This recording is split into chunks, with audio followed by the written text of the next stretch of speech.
Hello students, in this video we will cover chapter 2 that is introduction to the merchant banking. देखिए merchant banking जो है एक professionally managed organisation है और इसके अंदर chartered accountant, company secretaries, lawyers, MBAs, graduate students होते हैं। और मर्चेंट बैंकिंग का काम होता है एंटायर इशू प्रोसेस को मैनेज करना। जब भी कोई भी कंपनी, कोई भी अनलिस्टेड कंपनी आईपीओ या एफपीओ के थ्रू पैसा रेस करती है पब्लिक से, जब वो पहली बार आईपीओ इनिशियल पब्लिक ऑफर लेकर आती है, तो उसका initial public offer let's suppose 5000 crore का है, तो क्या आपको लगता है कोई भी प्रमोटर या कोई भी कंपनी की मैनेजमेंट पूरा वो इशू प्रोसेस खुद हैंडल कर सकती है? इसके लिए उनको एक प्रोफेशनल एजेंसी की ज़रूरत पड़ती है जो उनके बिहाफ पे ये पूरा इशू प्रोसेस 5000 10,000 करोड़ रुपए का जितने का भी आईपीओ है वो मैनेज कर सके। तो इसके लिए मर्चेंट बैंकिंग क्या करती है? मर्चेंट बैंकिंग कंपनी के डॉक्यूमेंट प्रिपेयर करती है, उसके लिए टारगेट ऑडियंस या फिर टारगेट पब्लिक को आइडेंटिफाई करती है, उसके लिए मार्केटिंग स्ट्रैटेजीज बनाती है, उसके शेयर्स की वैल्यूएशन निकालती है, कंपनी की प्रोजेक्ट रिपोर्ट बनाती है, प्रोस्पेक्टस बनाती है ताकि वो इन्वेस्टर्स को दिखा सके कि how lucrative is the company and why should investors be investing their money with this company. तो उसके बाद साथ साथ गवर्नमेंट से जितनी भी परमिशन लेनी पड़ती है पैसा रेज करने से पहले, चाहे वो सेबी हो, चाहे वो स्टॉक एक्सचेंज की परमिशन हो फॉर लिस्टिंग, तो ये बहुत तरीके की परमिशन भी लेनी पड़ती है कंपनीज को। तो वो सारा काम कंपनी जिसको आउटसोर्स करती है मर्चेंट बैंकर को। तो पूरा 5000 करोड़ रुपए कंपनीज को कौन लेके देगा? वो मर्चेंट बैंकर लेके देते हैं और इसके लिए मर्चेंट बैंकर्स को भी बहुत अच्छी खासी प्रोफेशनल फीस मिलती है। तो समझते हैं। The primary activity of merchant banker is to provide fee based advice to the governments and governments on the issue of securities. They also offer other services such as financing foreign trade, underwriting। underwriting एक बहुत बड़ा important role है इनका, बहुत important role है। तो underwriting का मतलब क्या होता है? मान के चलिए कि किसी भी कंपनी ने 5000 करोड़ रुपीस पब्लिक से मांगे, लेकिन पब्लिक कंगली निकली और पब्लिक ने केवल 4000 करोड़ दिए, तो 1000 करोड़ का जो शॉर्टफॉल है वो कौन पे करेगा? तो वो अंडरराइट करेगा मर्चेंट बैंकर। तो मर्चेंट बैंकर अपनी जेब में से देगा। फिर पोर्टफोलियो मैनेजमेंट का भी काम करते हैं, तो इसके लिए सेपरेट लाइसेंस मिल जाता है सेबी से, तो ये कोई एक इशू नहीं है पोर्टफोलियो मैनेजमेंट का सेपरेट लाइसेंस लेना पड़े। फिर उसके बाद foreign loan, business and project appraisal reports. तो ये प्रोजेक्ट अप्रेजल तो आईपीओ के टाइम भी होता है। तो ये सारा काम कौन करता है? मर्चेंट बैंकर करता है। और बहुत एक जनरल क्वेश्चन है कि what is the difference between merchant banker and investment bankers. तो देखिए इन्वेस्टमेंट बैंकर्स का काम क्या होता है? वो जो कंपनीज होती हैं वो भी पैसा रेस करके देती है कंपनीज को, लेकिन उनके अंदर उनके साथ क्या होता है? वो इंस्टीट्यूशनल से पैसा रेस करके देती है। जैसे कि प्राइवेट इक्विटी की अगर मैं बात करूँ, तो मान के चलिए किसी भी कंपनी को जैसे एक्सपेंशन के लिए कोई फंड्स की ज़रूरत थी या एक्सपेंशन के लिए कोई प्रोजेक्ट वो ढूंढ रहे थे, प्रोजेक्ट अप्रेजल की ज़रूरत थी, तो वो क्या करती है? वो एक इन्वेस्टमेंट बैंकर को हायर करती है जो उनके लिए वो पूरा प्रोजेक्ट डिज़ाइन करके देता है, उनको तरीका बताता है कि कैसे कैसे प्रोजेक्ट को आपको फेज इन मैनर में करना है, और साथ ही साथ उसके लिए वो फंड्स भी अरेंज करके देता है। और वो फंड्स भी वो खुद ढूंढेगा कि कौन सी ऑर्गेनाइजेशन से लेना है, तो उसके लिए वो कोई और एक इंस्टीट्यूशनल इन्वेस्टर ढूंढ लेगा, जैसे एलआईसी को ढूंढ लिया है, किसी म्यूचुअल फंड वाले से बात कर ली, और उसके थ्रू वो क्या करेगा? वो उस कंपनी के अंदर स्टेक सेल करवा के उसको वो पैसा भी दिलवा देगा। तो थोड़ा सा डिटेल में पढ़ते हैं। मर्चेंट बैंकर हमने अभी पढ़ा था। As the term suggest the function intermediation, it helps issuer to raise capital by placement of securities issued by the issuer with the investor. The regulatory authorities require merchant banker firms to promote quality issues, maintain integrity and issue compliance with the law। अब बहुत सारे law applicable होते हैं, companies act law applicable होता है, सेबी की बहुत सारी रेगुलेशंस एप्लीकेबल होती है जब भी कंपनी आईपीओ के थ्रू पैसा रेज करती है। तो वो टू मेक श्योर कि that the operations of the company is in compliance with the following regulations and acts, वो किसका काम होता है? वो भी मर्चेंट बैंकर का काम होता है। और मर्चेंट बैंक फी बेस्ड काम करता है और इनको क्या बोला जाता है? इशू मैनेजर या इशू मैनेजमेंट का काम इनका सबसे बड़ा और सबसे इंपॉर्टेंट काम है।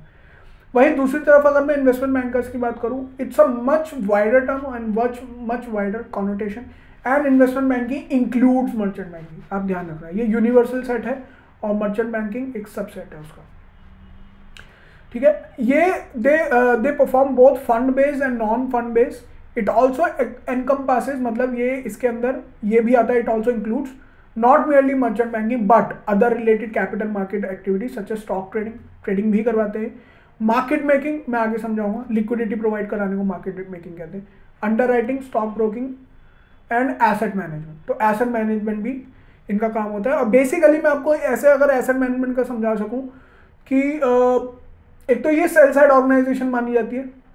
सेल साइड ऑर्गेनाइजेशन का मतलब क्या है कि ये ऑर्गेनाइजेशन अपने क्लाइंट्स के लिए कुछ रिसर्च रिपोर्ट्स भी पब्लिश करती है और अपने क्लाइंट्स को सजेस्ट करती है कि उन्हें कहाँ पे पैसा लगाना है, जो कि मर्चेंट बैंकिंग नहीं करता।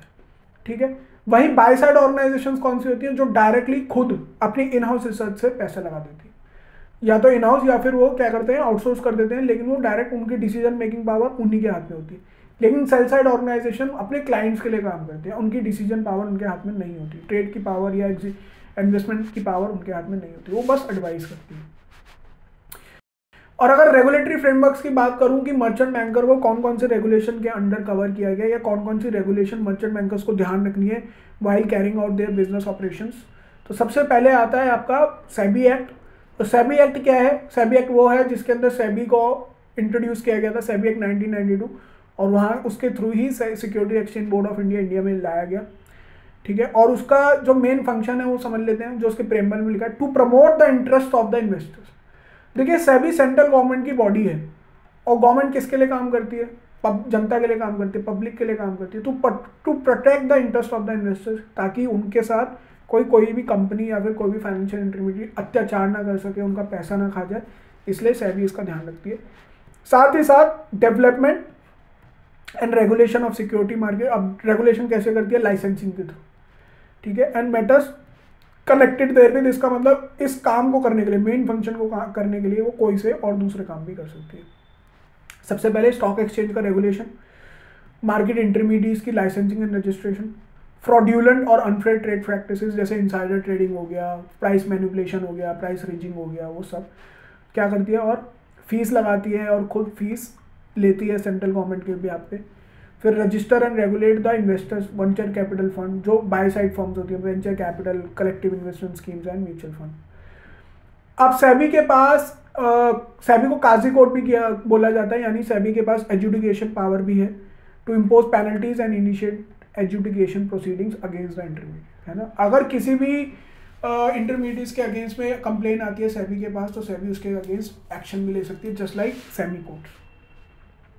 अब सेबी के ऊपर भी एक पावर है, सेबी के ऊपर भी एक ऑर्गेनाइजेशन है जिसको बोला था सैट, यानी सिक्योरिटीज एपिलेट ट्रिब्यूनल। तो वो लोग, वो संस्था जो सेबी के ऑर्डर से परेशान है, उनको लगता है कि सेबी ने उनके साथ कुछ गलत किया है और वो इसके लायक नहीं थे, तो वो एक अपील फाइल कर सकते हैं सेबी के ऑर्डर के अगेंस्ट। कहाँ पे? एपिलेट कोर्ट में, एपिलेट ट्रिब्यूनल में, जिसका नाम है सिक्योरिटीज एपिलेट ट्रिब्यूनल। तो the securities appellate tribunal has been set up under the SEBI act which looks into the appeal made by the person who has been aggrieved by the order of SEBI. ठीक है, then comes the securities contract regulation act 1956, और इसके अंदर क्या लिखा है? जितनी भी सिक्योरिटीज ट्रेडिंग, इन्वेस्टमेंट और स्टॉक एक्सचेंज से रिलेटेड जितनी भी रेगुलेशन हो सकती हैं, वो सारी सिक्योरिटीज कॉन्ट्रैक्ट रेगुलेशन में लिखा हुआ है। कैसे कैसे सिक्योरिटी ट्रेडिंग होनी है, स्टॉक एक्सचेंजेस कैसे मैनेज किए जाएंगे, कैसे प्रमोट किए जाएंगे, उनकी एडमिनिस्ट्रेशन कैसे होगी, और ये क्या कहता है कि जितनी भी फ्रॉड्यूलेंट ट्रेड प्रैक्टिसेस हैं, इन्वेस्टमेंट प्रैक्टिस हैं, अनफेयर ट्रेड प्रैक्टिसेस हैं, उनको ये अवॉइड कर, उनके लिए रूल्स एंड रेगुलेशन ये इसके अंदर कवर है। The regulation provide for direct and indirect control of virtually all aspects of securities trading, constitution recognition of the stock exchanges, है ना। The act aims to prevent undesirable transaction, यानी जैसे कि money laundering हो गया या फिर प्राइस रिजिंग, मैंने आपको बताया था, प्राइस मैनिपुलेशन, प्राइस रिजिंग, तो उसके लिए प्रोविजंस कहाँ पे दिए हुए हैं? Securities contract regulation act. Then securities contract regulation rules. अब जहाँ पे रेगुलेशन कहीं कहीं पे पार्ट में वो वीक पड़ जाती है, तो वहाँ पे वो रूल्स के थ्रू वो कवर कर देते हैं। तो रूल्स सेंट्रल गवर्नमेंट लेकर आती है, ये सेंट्रल गवर्नमेंट का फीचर है। रेगुलेशन एक डिपार्टमेंट लेकर आता है, तो दोनों में फर्क है। तो ये क्या है? Provide for the actual procedures to be followed by the applicant for recognition as a recognised stock exchange. तो रिकॉग्नाइज्ड स्टॉक एक्सचेंज के लिए बनने के लिए क्या एप्लीकेशन आपको फाइल करनी है, क्या क्या मैंडेट है, क्या क्या रिक्वायरमेंट है, वो सारा इसमें दिया हुआ है। देन सेबी की स्पेशली मर्चेंट बैंकर्स रेगुलेशन भी है, तो उसके अंदर क्या लिखेगा कि मर्चेंट बैंकिंग रेगुलेशन के अंदर ये लिखा हुआ है कि मर्चेंट बैंकर को लाइसेंस लेने के लिए क्या क्या चाहिए और उनका कोड ऑफ कंडक्ट क्या है, कौन कौन से ऑपरेशन, कौन कौन से फंक्शन वो कर सकते हैं, सिंपल। देन सबसे इंपॉर्टेंट जो है, पूरा मर्चेंट बैंकिंग जो है या मर्चेंट बैंकिंग के फंक्शन है इसी रेगुलेशन के अराउंड है, और ये by far the most important regulation to be understood by the merchant banking people. जितने भी मर्चेंट बैंकिंग में काम करते हैं उनके लिए ये रोजी रोटी एक तरीके से समझिए, तो सारा ऑपरेशन उनके इसी के अंतर्गत होते हैं। ICDR बोलते हैं इसको, इशू ऑफ कैपिटल, यानी जनता से पैसा रेज करना, एंड डिस्क्लोजर रिक्वायरमेंट, यानी जनता को फिर प्रॉपर इंफॉर्मेशन देना उस पैसे के बारे में, उसके लिए एक रेगुलेशन बनाई गई है। और इसको बहुत डिटेल में पढ़ने वाले हम आने वाले चैप्टर्स के अंदर, अभी इसको ऐसे ही रहने देते हैं। और मीनवाइल ये क्या है कि जब जनता से पैसे रेज करती है तो वो किस मैनर में रेज करेगी, उसकी प्राइसिंग क्या रहेगी और क्या क्या जनता को बताना है। और प्लस जब एक बार जनता से पैसा जुटा लिया तो कंपनी को फिर क्या क्या बातें जनता से शेयर करनी है। क्यों, एक बार जनता से पैसे ले लिया तो जनता को भूलना थोड़ी है, उनको ये भी तो बताना है कि उस पैसे से कंपनी ने क्या क्या किया। तो ये सारा इस रेगुलेशन में लिखा हुआ है। देन सेबी LODR, अब वो जो डिस्क्लोजर रिक्वायरमेंट ऊपर आप देख रहे हो यहाँ पे ICDR के अंदर, वो डिस्क्लोजर रिक्वायरमेंट के लिए अलग से फिर इन्होंने एक रेगुलेशन बनाई LODR। और LODR क्या कहता है कि हर लिस्टेड कंपनी को क्वार्टरली रिजल्ट्स अपने डिक्लेयर करने हैं। क्वार्टरली रिजल्ट्स वो स्टॉक एक्सचेंज पर डिक्लेयर करते हैं ताकि इन्वेस्टर्स को ये पता रहे कि हर 3 महीने के अंदर कंपनी के अंदर क्या प्रोग्रेस है। ठीक है, ये one of the most prominent feature मैं LODR का बता रहा हूँ। तो साथ ही साथ कि कंपनी की मैनेजमेंट कैसे होनी चाहिए, इंडिपेंडेंट डायरेक्टर्स होने चाहिए, और इंडिपेंडेंट माने जो कंपनी से प्रमोटर से रिलेटेड नहीं है, कंपनी की मैनेजमेंट से रिलेटेड नहीं है, ताकि कंपनी का जो एडमिनिस्ट्रेशन है वो कुछ गिने चुने लोगों पे ना रह जाए, ताकि वो अपने बेनिफिट के लिए कंपनी का ना चलाने लगे। तो इसलिए इंडिपेंडेंट डायरेक्टर रखो, और कंपनी की प्रॉपर इन्फॉर्मेशन को शेयर करो शेयर होल्डर्स के साथ। जैसे कि कंपनी दूसरी कंपनी को एक्वायर करता है, टेक ओवर करता है, मर्जर करता है, अमलगमेशन करता है, या फिर मान के चलिए कंपनी को बहुत बड़ा कोई प्रोजेक्ट मिला है उसको बताओ, या कंपनी को कोई बहुत बड़ा लॉस हुआ है उसको बताओ, कंपनी में स्ट्राइक हो रही है, लॉकआउट हो रही है तो बताओ उसको। तो वो कौन कौन सी चीज़ें उनको शेयर करनी है वो LODR में लिखा हुआ है। Then SEBI prohibition of insider trading. Insider trading बहुत बड़ा इशू है। इनसाइडर ट्रेडिंग क्या होता है, जब कंपनी के अंदर के लोग ही, जिनके पास कंपनी की से रिलेटेड सारी इंफॉर्मेशन होती है, उसकी मैनेजमेंट के पास, उसके डायरेक्टर प्रमोटर के पास, तो अब जब उन्हें पता है कि मान के चलो कि कंपनी को बहुत बड़ा मुनाफा या बहुत बड़ा ऑर्डर आने वाला है, तो वो क्या करते हैं कि कंपनी के शेयर पहले से खरीद के बैठ जाते हैं। तो इस केस में क्या होगा, वो तो इनसाइडर हो गए। अब जब उन्हें पता है कि ये इन्फॉर्मेशन बाहर आएगी, प्रोजेक्ट की इन्फॉर्मेशन बाहर आएगी, या फिर मान के चलो प्रॉफिट की इन्फॉर्मेशन बाहर आएगी, तो लोग फिर टूटेंगे। भाई अगर कोई बड़ी यार न्यूज़ है तो उससे शेयर के दाम बढ़ जाते हैं, क्योंकि इन्वेस्टर उसमें पार्टिसिपेट करने लग जाते हैं। तो ऐसे में जिस इंसान ने पहले से ही शेयर खरीद रखे होते हैं उसको तो ज़्यादा मुनाफा हो जाएगा ना, क्योंकि वो तो सस्ते दामों पे खरीद लेता है। तो इसलिए इसको भी, इस सारी एक्टिविटी को रोकने के लिए, इस सारे ऑपरेशन को रोकने के लिए भी सेबी की रेगुलेशन है, प्रोहिबिशन ऑफ इनसाइडर ट्रेडिंग। और एक इस पे लागू होती है कंपनी के जो इनसाइडर है, और वो इनसाइडर जब ट्रेडिंग करता है अनपब्लिश्ड प्राइस सेंसिटिव इन्फॉर्मेशन में, जो अनपब्लिश्ड इन्फॉर्मेशन होती है उनके बेसिस पे जब कंपनी के शेयर्स में ट्रेड करता है, तो वो इनसाइडर ट्रेडिंग के अंदर आता है। और इसके अंदर बहुत लंबी चौड़ी पेनल्टी लगती है, ध्यान रखिएगा। Insider shall be liable to a penalty which shall not be less than 10 lakh rupees, 10 lakh रुपए मिनिमम है, but which may extend to 25 crore rupees, 25 crore तक लग सकती है, या फिर 3 times of the amount of the profit. अगर मान के चलिए अगर आपने 10 करोड़ रुपए कमा लिए, अगर सेबी ने पता लगाया कि आपको उस पूरी ट्रांजैक्शन में जो प्रॉफिट है 10 करोड़ का हुआ, तो सेबी आप पे पेनल्टी 30 करोड़ की लगा देंगे।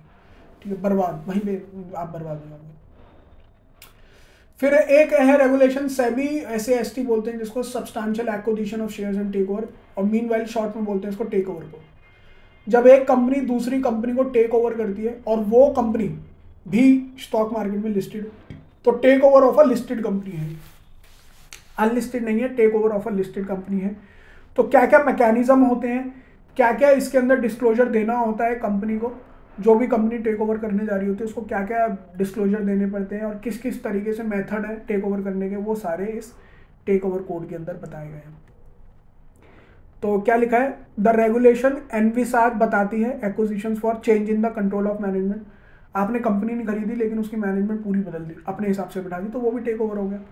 कंसोलिडेशन ऑफ होल्डिंग, कंपनी के शेयर्स ही खरीद लिए, और सब्सटैंशियल एक्विजिशन ऑफ शेयर्स और वोटिंग राइट्स, 25% से ज़्यादा जब आपने हिस्सेदारी खरीद ली किसी कंपनी की, तब टेक ओवर कोड जो है आप पे लागू होना चालू हो जाता है उस कंपनी में।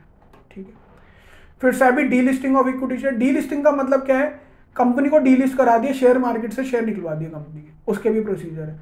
तो ऐसा कब होता है, जब मान के चलिए कोई भी प्रमोटर है वो बहुत पैसे वाला होता है, वो नहीं चाहता कि कंपनी के जितने भी प्रॉफिट्स हैं वो उसको इंडिविजुअल शेयर होल्डर्स के साथ बांटना पड़े। तो बहुत प्रॉफिटेबल कंपनी होती है तो वो उनके मन में लालच आता है कि हम क्यों शेयर होल्डर के साथ बांटे जब मेहनत हम करते हैं। तो वो क्या करते हैं कि वो शेयर्स फिर खत्म करवा देते हैं, डीलिस्ट करवा देते हैं। और डीलिस्ट करवाने में क्या होता है, जो एग्जिस्टिंग शेयर होल्डर्स होते हैं उनको शेयर्स का प्राइस दे दिया जाता है, जो भी करंट प्राइस चल रहा होगा या जो भी ये डिसाइड करते हैं, प्रीमियम पे भी दे देते हैं। मान के चलो 100 रुपये का शेयर का रेट चल रहा है, तो 105 रुपये में आपसे शेयर वापस खरीद लेंगे कि छोड़ो आप 105 में हमें ही दे दो, 5 रुपये का मुनाफा दे रहे। उसके बाद क्या करेंगे, उन शेयर्स को जला देंगे और जलाने के बाद फिर वो कंपनी जो है स्टॉक एक्सचेंज से डीलिस्ट हो जाएगी या फिर डी रजिस्टर हो जाएगी और फिर उसमें ट्रेडिंग नहीं हो सकती। ठीक है। At the last we have SEBI buyback of securities. अब देखिए डीलिस्टिंग से मिलता जुलता है थोड़ा थोड़ा। बायबैक क्या है, जब कंपनी खुद ही अपने शेयर खरीद लेती है। और ऐसा क्यों करती है, ताकि उसकी अर्निंग पर शेयर बढ़ जाए। इसका मेन रीजन ये रहता है, अर्निंग पर शेयर। अब ध्यान से समझिएगा, एक कंपनी 100 करोड़ रुपए का मुनाफा करती है साल में और उसके 1 करोड़ शेयर हैं बाजार के अंदर, तो उसके प्रति अर्निंग पर शेयर यानी एक शेयर पे कितना पैसा कमाती है, 100 रुपये। ठीक है। अब उसने कहा यार एक शेयर पे 100 रुपये कमाते हैं, अब इसको एक शेयर पे 200 शेयर करते हैं। कैसे, वो क्या करेगी, कंपनी एक टेंडर ऑफर निकालेगी और उसमें कहेगी 50 लाख शेयर हमें वापस चाहिए। वो क्या कहेगी, जिसको भी अपने शेयर वापस करने हैं वापस कर दो और उसके बदले में आप हमसे एक्स्ट्रा पैसे। तो मान के चलो अगर उसका करंट मार्केट प्राइस, हाल फिलहाल की बात करूं तो बजाज ऑटो ने अपना बायबैक रिलीज करा है। आप बजाज ऑटो को तो जानते होंगे। तो बजाज ऑटो का शेयर प्राइस अभी 7,000 रुपीज़ चल रहा है। उसने बायबैक लेकर आया अपना 10,000 में। तो उसने बोला है कि उसको 25 लाख शेयर खरीदने बाजार से। वो 25 लाख शेयर्स का बायबैक कर रहा है और वो लोगों को कह रहा है कि आप मुझे अपने शेयर वापस कर दो, मैं आपको 7,000 के बदले 10,000 दूंगा। ऐसा करने से क्या होगा, अर्निंग पर शेयर जो है एग्जिस्टिंग शेयर होल्डर्स की वो अपने आप ऑटोमेटिकली इंक्रीज हो जाएगी। बस इसलिए होता है। ठीक है। तो इस चैप्टर में हमने कुछ सेबी की रेगुलेशंस जो है वो थोड़ा समझी हैं, लेआउट समझा है उनका, डिटेल में नहीं समझा। और डिटेल में समझना हमारा पर्पस भी नहीं है, क्योंकि एग्जाम पॉइंट ऑफ व्यू से इतना समझना जरूरी है कि किस रेगुलेशन में कौन कौन सी बात कही गई है और उसका मेन एजेंडा क्या है उस रेगुलेशन को सर्व करने का। ठीक है। So that's it from this chapter and will meet with the new chapter in next video. That's it for today's class. We'll discuss the new topic in next video.